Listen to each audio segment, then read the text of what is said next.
Hello everyone, my name is Leonie and welcome back to the channel. The tea of the day is actually an iced tea. It is a citrus iced tea that I added some sparkling water to. Okay, the past few months I have been reading a ton of super hyped books, hyped new releases, and I'm really excited to talk to you guys about them. I'm just gonna be drinking my iced tea and give you my thoughts on whether you should read these books or not. It's been a while since I've uploaded. I uploaded like a pre-filmed video 2 weeks ago, but I basically have been taking like a full month break from YouTube video making. That's why I've been so absent. I've actually also deleted Instagram and TikTok off my phone. Actually, my phone got stolen a few days ago, so now I can't even be on social media anyway.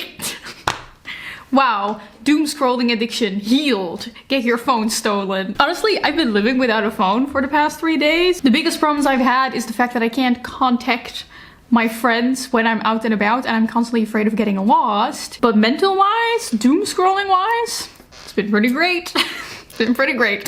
I am gonna get a new phone. I don't think I'm ready to be one of those flip phone people. Anyway, speaking of being on the phone, that is also kind of why I took my break, because I needed like a little time to decouple myself from creating for YouTube. I have been creating, I've been reading a lot of interesting things, I've been coming up with ideas, but I needed a full month of not thinking about creating for an algorithm, like for YouTube, for getting clicks, because like the hamster wheel of content creation on YouTube and the algorithm can be, or is, I think, super detrimental to your creativity, and I really want to keep creating fun, interesting, creative videos that I'm really passionate about.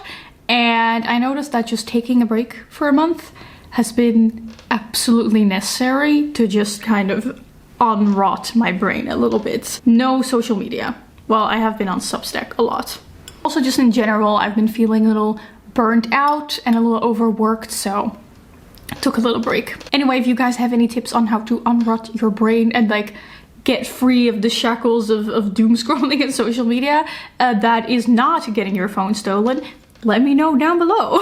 Okay, let's get into the books. By far, the absolute worst book that I read the past few months has been Quicksilver.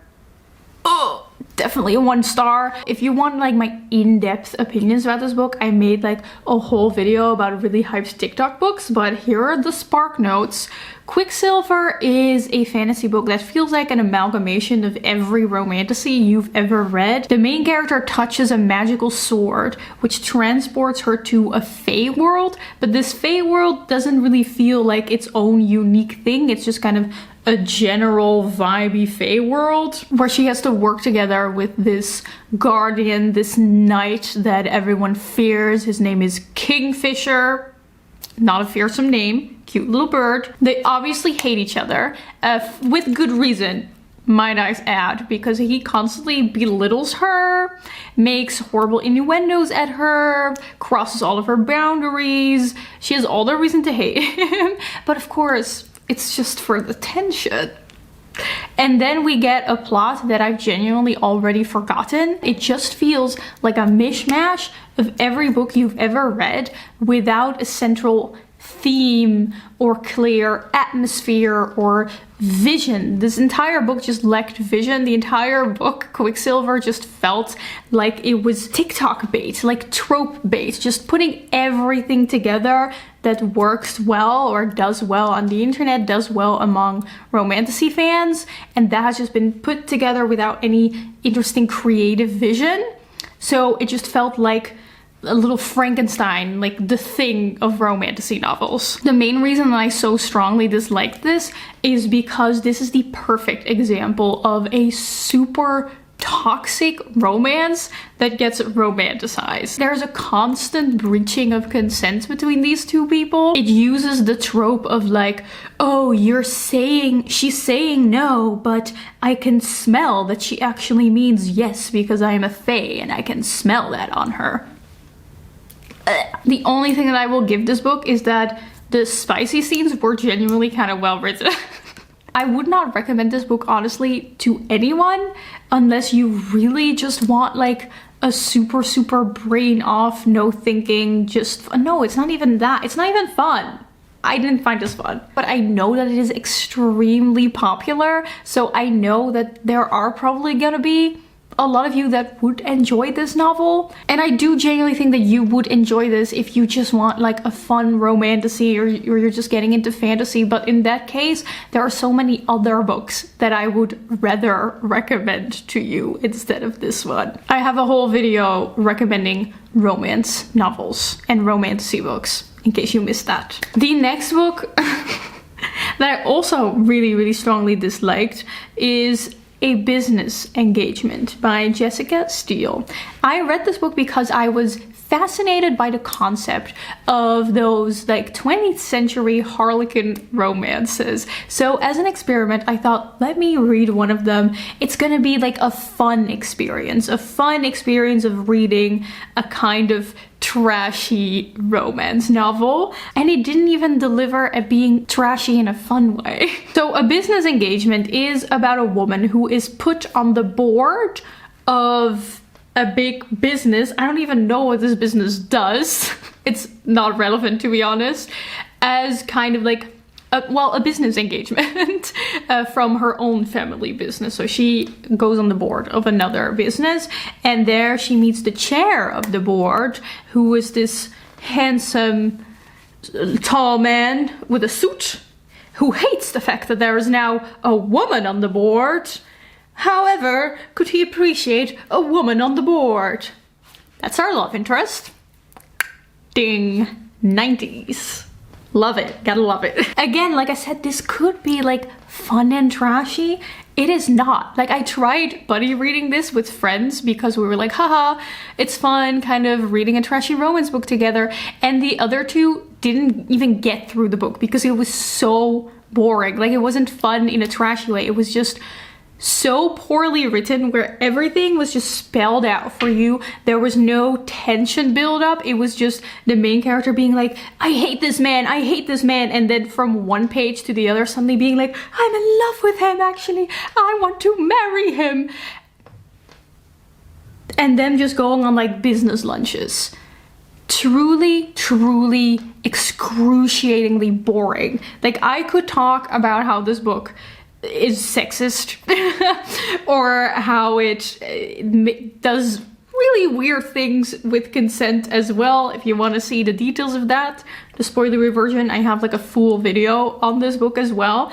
Those are all the crimes that this book commits, but one of the biggest crimes is just that it commits the crime of being really boring. Now, I can imagine some of you may also be interested in the idea of like reading one of those like old historical Harlequin romance novels. I don't recommend trying out this one.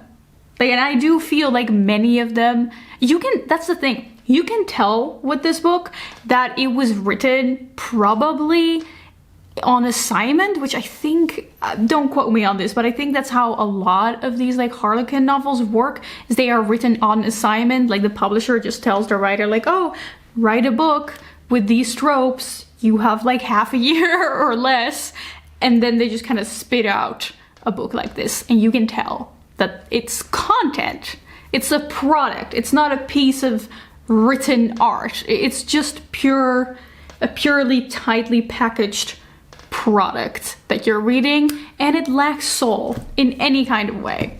Okay, next we have a few 3-star books that were nice. Period. I read Heartless Hunter, which, I actually read this because a friend recommended this to me. I'm so sorry, I'm really not as excited about this book as I hoped that I would. What really excited me about this book is the premise. It is about blood witches. That is really cool, okay? It's about witches that have to be in hiding and do their magic in secret because, you know, it's forbidden to do magic, but they do blood magic. I love that. So they use their own blood to perform their magic, but because they scar every time they do magic, they have to be like really kind of hidden about it, because if anyone sees their magical scars, they will immediately know that they are witches. So there are a bunch of witch hunters around, and our main character hunts the witch hunters as a kind of vigilante killer, basically. That's incredibly cool, okay? If that makes you super excited, you're like, hell yeah, vigilante killer main character, I want to see it, let's go. You'll be sorely disappointed because that barely happens in the book at all. It does not happen at all. This is mainly a romantasy with a great setup, okay? Genuinely one of the best romantasy setups that I've seen, because we have a vigilante blood witch hunter killer as our female main character, and then as our male main character, whose POV we also get, we have a blood witch hunter. So we have these two people that are basically trying to hunt each other and they start like a fake courtship because they both suspect the other person of being respectively a blood witch hunter or a blood witch. So you get these both POVs of like cat and mouse game of them trying to figure out like, oh, I think this other person is actually the person I'm hunting, but I can't tell them who I am. It's great. It ramps up the tension amazingly. And like I said, the whole premise, the context of these blood witches in this kind of Viennese opera setting that it takes place in, it all works really well. The sad thing about this book is that it just doesn't really fully deliver on any of its promises. It is like a decent romance, and it is mostly romance, like it's full romantasy. It's very predictable. It just lacks a little sauce, and there could have been so much sauce, okay? It was so dry. In the end, it was just a decent romantasy book. You know, obviously I would prefer to read a great romantasy book. I would still recommend this specifically only to those who love the concept of the story that I just explained to you, because my enjoyment and like my excitement about the concept of the story is what really pushed me through the entire book. The next book that I gave 3 stars is actually, surprisingly, Fourth Wing. Truly not a day I ever thought would come. But I read Fourth Wing because a lot of my friends actually kept recommending it to me, being like, Leonie, you just have to read, just give it a try, turn off your brain, and you will enjoy it. And that is the exact right description. So Fourth Wing is like the biggest fantasy sensation at the moment. It's like Divergent but with dragons. Violet enrolls in a school to become a dragon rider, but like 80% of people that try to become dragon riders die in their first year, because there's like a really heavy selection process where you have to do all these trials and walk over bridges and do stuff with dragons and like fight each other. It's Divergent. It's literally Divergent. They're all wearing black. It's very dauntless, but there's also dragons and magic, which makes it cooler. And especially the first half of the book has genuinely been the first time in months that I was so sucked into a book that I couldn't stop reading. Like, the action is so fast paced. Rebecca Yarros does such a genuinely good job at raising the stakes and making you think, oh my gosh, how is the main character ever gonna get out of this? And the romance tension between Violet and her like rival dude Zayden is also genuinely really good. Like, there's so much tension build up. Look, there's a lot of bad things to say about Fourth Wing, which I will say in a moment, but I cannot deny that this is like a masterful example of how you make a edge of your seat, wanna keep turning the pages fantasy epic story. And I think mostly also just because it's about dragon riders, like it's pretty hard to mess that up. Yeah, other than that, it is very poorly written. You are constantly explained everything in detail. There are so many info dumps. The dialogue does not feel natural at all. If you've been reading a lot of fantasy, this book is going to be very predictable to you because it just follows all of the basic cliches and tropes. The world building is shallow at best. The political intrigue and the war is just like this really shallow attempt at doing like critique on war. I would not say this is a very elegantly created story, but it was incredibly fun and I had a good time. Miracles do exist, apparently. So all of those books I actually read on ebook. So the first actual physical book that we're going to talk about is I read the new Emily Henry book, Great Big Beautiful Life. I love Emily Henry. I've read all of her other books except for Happy Place somehow. And this one honestly has, I think, one of the most fascinating concepts out of all of her books, because we follow two rival journalists that are going to speak with this celebrity called Margaret, I think. They both get like a month trial with Margaret where they can talk to her and write about her, and then she chooses which one of the two she likes best, and then that journalist gets to write her biography. And of course, these two rivaling journalists, as they spend a lot of time together, also fall in love. So throughout this book, you basically get two stories. On the one hand, you get the story of those journalists. Oh, this keeps happening. Oh no. Yeah, that's very nice. Very nice, very stylish. Very stylish. So you basically get two stories. On the one hand, we get the story of the two journalists and their romance interaction, as most Emily Henry books are. But then you also get the story of Margaret, this celebrity who basically disappeared from public life and now for the first time is telling her story of what happened to her and why she disappeared. Personally, I think that it is very clear that Emily Henry tried to go for an Evelyn Hugo kind of thing. She tried to go for a Taylor Jenkins Reid kind of thing here. And it just didn't quite work. Now, the first half of the book I honestly flew through because Emily Henry, as always, does an amazing job at racking up the romantic tension between the two journalists. It is a very clear grumpy sunshine dynamic that they have going on. The girlie is like really tall. Whoa. Way to switch up those tropes, I guess, but she's really tall and really bubbly and really happy all the time. And then the other journalist is even taller.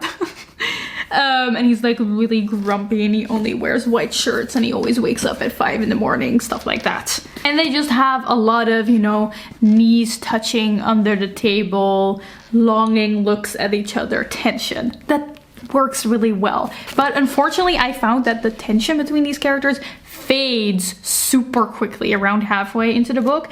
And on top of that, Margaret's storyline, although I was super invested in the beginning, again, because I really feel like we were setting up something really great, also just did not feel satisfactory. After finishing this book, I did not feel like I read a satisfactory story about this celebrity Margaret. And honestly, if we zoom out a little bit further and look at all of Emily Henry's books so far, this one felt, I think, a little rushed.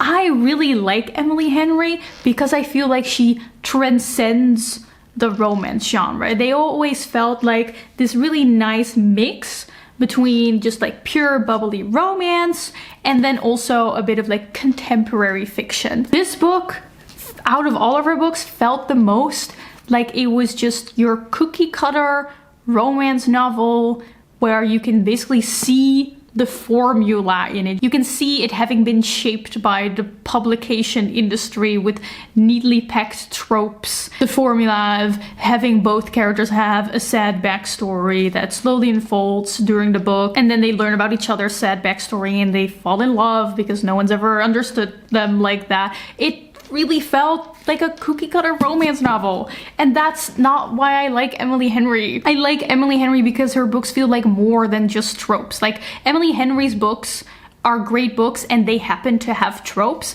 This book felt like it was written around tropes, written around a concept and a formula. And it makes sense because how often does she publish now? I think every year she brings out a book. You can kind of tell I'm sorry, I'm really sorry. If Emily Henry wants to emulate Taylor Jenkins Reid, she has to do what Taylor Jenkins Reid does, and that is take multiple years to write her books and extensively research the topic that she wants to write about and really immerse herself. We'll get to that. We'll get to Taylor Jenkins Reid in a second. First, let's talk about the next book. I ended up giving this 3 stars, by the way. And the next book that I want to talk about is another super highly anticipated book, and that is The Knight and the Moth by Rachel Gillick. She is the author of, oh, I think we have them here, the series that I absolutely fell in love with last year, the Shepherd King series. This one. So I've been looking forward for this one so long, and I immediately read it, even though it's very autumnal. I don't know why they published this in spring. From the get-go, Rachel Gillick absolutely sets this wonderful setting with a wonderful atmosphere. So we are at this cathedral where there are girls in like gossamer shrouds that drown in a magical wellspring, and then every time they drown, they can divine the future for people that come to the cathedral. Excuse me, that in itself already so cool.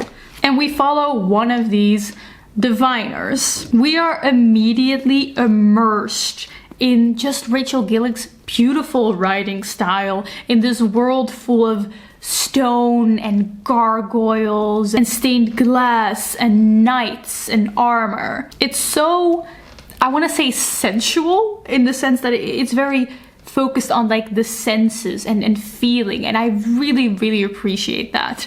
And the story basically starts when our main character, 6, because she's number 6 out of the 6 diviners, she's really just a number, divines for a knight who also happens to be kind of sexy and she can't see his future. And right after that, all her other diviner sisters starts disappearing, so she goes on this quest with the knight and the king to find her lost sisters and trek through the kingdom. Now, this book basically is like, I would say, an exaggeration of the Shepherd King series. All of Rachel Gillick's strong parts in this series really shine here, but also all of Rachel Gillick's weaknesses in this series that I hoped would have gone away since this is no longer her debut, have also kind of been enlarged in this book, actually. So like I said, she's always been great at atmosphere. That's here as well.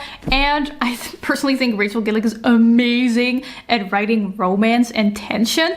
This is, I mean, it's called romantasy, but it's mostly like adventure fantasy. This is more on the romantasy side. Still, I would say it is like adventure and plot first, and then there's like a side plot of romance, but it's definitely more on the romantic side. And Rachel Gillick, she is like the queen of suggestion. She likes to leave things unsaid. She likes to leave the tension unsaid and in the subtext, and that is how you write good romantic tension. She knows how to do it, and I love her for it.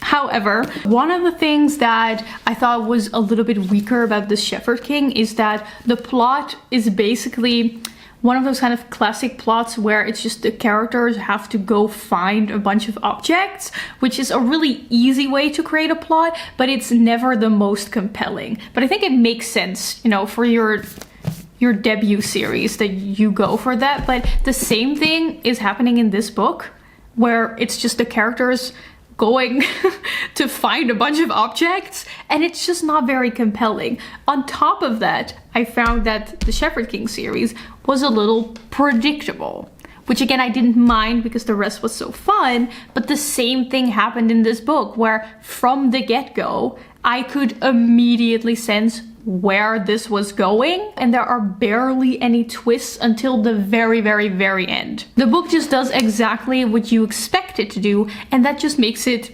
less compelling to read. That's why it took me a very long time to get through it.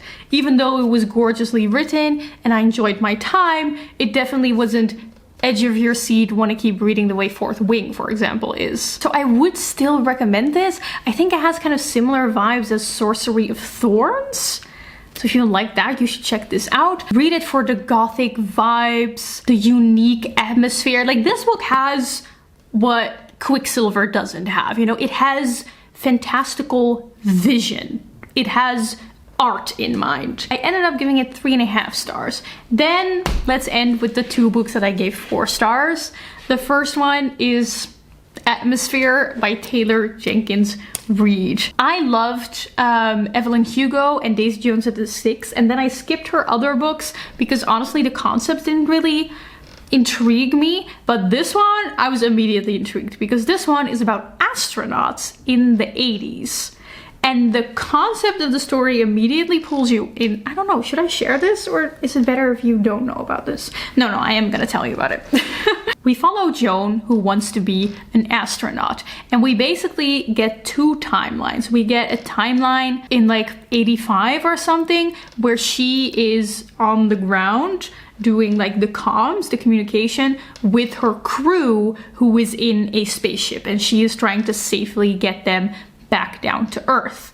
And then the other timeline is about like 5 years in the past of Joan becoming an astronaut, applying, going through the training, getting to know all the other people in her like team. And of course, as is always the case with Taylor Jenkins Reid book, a gorgeous, poignant, tragic, but also beautiful love story. I don't know how Taylor Jenkins Reid does it, but everything she writes, I am on the edge of my seat the whole time. I feel like I am listening to like, I listened to the audiobook of this, so it felt like I was listening to like an audio memo of a friend telling me about something that happened to them and me just being like extremely invested because it's a friend of me talking about their life. That's how I feel listening to Taylor Jenkins Reid's stories. Like, I'm so invested. Like, I want to know what happens. And she also writes at the beginning of the book that she did a lot of research. I think she researched at NASA for multiple years, interviewing astronauts, figuring out the process, figuring out what could go wrong in these spaceships on these travels. And you can tell that there is like, this book is like a labor of love. Time went into this, passion went into this. You really feel like you are reading the product of years of wanting to create a beautiful, epic story. It also almost made me cry at multiple points. I was reading the last part of the book while I was on my bike, just like cycling home, listening to the ending. I was just like, oh my god, oh god, there's a car coming. I can't focus right now. It's so And then my favorite book that I read recently is actually not a hyped book at all. It is not a book that I found on the internet. I read it because I've seen one person online recommend this, and then I was on holiday to Ghent in Belgium, and I was in a bookshop and I was like, I'm just gonna buy something that looks interesting. I saw this book and I thought, oh wait, I recognize like one person mentioning this on the internet, and I'm very fascinated by the concept of it. So let me just pick it up and try out something new. And I ended up being so surprised and so enamored by Bluets by Maggie Nelson. Oh, I actually think you're supposed to pronounce it wrong. So it's Bluets. Bluets by Maggie Nelson. This is a difficult book to describe. A list of, what is it, aphorisms? Short bits. They're like numbered the way that Meditations by Marcus Aurelius is. And it is a combination of non-fiction / poetry / musings about the author's, Maggie Nelson's, fascination with the color blue. She also mentions multiple times in this book that she had been wanting to write a book about the color blue for a very long time, and this is that book. It is also very blue. It is about the color blue. She mentions many philosophers' ideas about color, about blue. She talks about instances in literature where the color blue was used a lot. As you can imagine, with the color blue, gets very melancholic and really dark at moments, because she also talks a lot about her own sadness and her own darkness and her own times that she was feeling very blue. Mostly surrounding the loss of a lover, a heartbreak. It is a kaleidoscopic set of ideas that constantly made me want to keep reading. Like, it's not a book where you want to keep reading because you want to know what happens next, but you want to keep reading because you're so interested by her thoughts. I've underlined so many parts. I think my favorite part that really stuck with me, wait, let me see if I can find it. I think she talks about what color really is and how color is basically just the reflecting of light from an object. That is how color works, like physics-wise. The way she interprets this is just genius. She says, think of an object's capacity to emit, reflect, absorb, transmit, or scatter light. We call this whole shimmering mess color. Just the fact that she calls color, and so the reflecting of light, a shimmering mess, that's genius. She says the business of the eye is to make colored forms of what is essentially shimmering. So basically, when you are looking around at the world, if you're looking at this video right now and you're seeing the colors, that is basically just a constant shimmering of the universe. You're constantly looking at just light reflecting of objects. Everything is shimmering all the time. That's beautiful. That's a beautiful way of looking at the world. And that is kind of the experience I had all throughout this book. Just being pretty blown away with just her view on things and the way that she writes it down. Like, oh, the way she uses language. Oh, I will say, this is the only down point. The majority of the things that I underlined, the majority of the thoughts that I thought were very interesting were when she mentions the thoughts of other philosophers and not her own thoughts. I would recommend this if you are looking for something introspective, something that really just walks the line between poetry and philosophy. If you want to dig into your own blueness, your own melancholia, then I think this is essential. And lastly, I actually wanted to talk about some of the essays that I've read in the past few months, because the thing is, I've been really getting into reading essays, both in essay collections or in magazines or on Substack. Like I said, Substack has kind of replaced my TikTok scrolling, which is still scrolling, but at least I'm reading essays, you know? And I think it's kind of sad, you know, like on BookTube, on this channel, I like to talk about the things that I read, but we all perform under this framework of like, if it's a finished book, then you get to talk about it. But there are so many more things that we read in our daily life. Like, for example, for me, I read a lot of essays. So I thought I would maybe in the future, when I do these wrap-ups, these little books I recently read videos, I will end them with a few of my favorite essays that I would recommend. I have 5 lined up for you guys today. The first one that I read that I really liked was Poser Ethics by Rayne Quann. If you watched my recent video about performative reading, you've seen that I've mentioned it a lot in that video, and that is because this is an essay about performative reading. This is her opinion on the whole, like, oh, people are reading just for the aesthetics debate. What she means with poser ethics is that we live in a world where we are more likely to assume that what other people are doing is fake than authentic. Like when we see someone reading on the train or reading with a coffee outside, we are way more likely on the internet to assume that that must be fake. We can't even imagine that some people are doing it for real. And by assuming that all these people are being fake and not real, we ourselves are actually not having a real vision of reality. A very interesting take on the whole performative reading debate. I will link it below, but it is paywalled. Then I read Nobody Told Me About Proust by Celine Nguyen, also a Substack essay. This one is free to read. This one is again about reading. It is basically about her falling in love with Proust's work, and she's talking about how she always used to like think that literature wasn't for her. She mostly just read kind of like easy, fun books, always had this idea that like classic literature that's like really difficult and people don't actually enjoy them, until she read Proust and realized that she absolutely loved it and completely fell in love with it. And she just asked herself, why did no one tell me that this was actually fun? Why do we have this idea that these kind of bad and easy books are where you can find your fun, and then with the literature, that is where you have to grovel through? And she's like, no, but this is also where enjoyment lies. And then I also read Notes on Camp by Susan Sontag. You can find this in her essay collection Against Interpretation, and it might also be open source on the internet. Camp is kind of a vibe.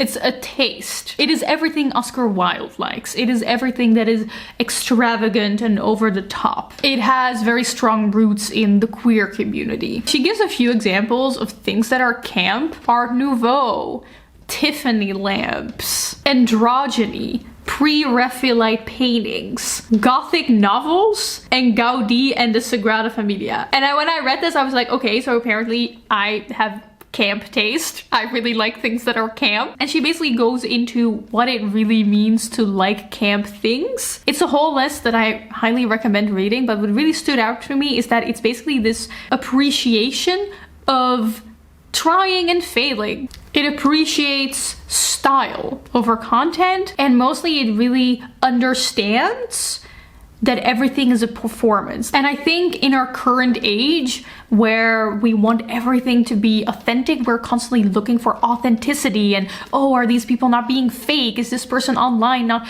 being fake, or are they really authentic? I think it's really refreshing to look at the world through a lens of like, no, everything is performance, and that's actually okay. It's very different from how we usually look at art, and therefore I think it's very worth looking at, just to give you a different perspective on life. Then I read another Substack article. This one is called Girlhood Exists in Palestine by Haya.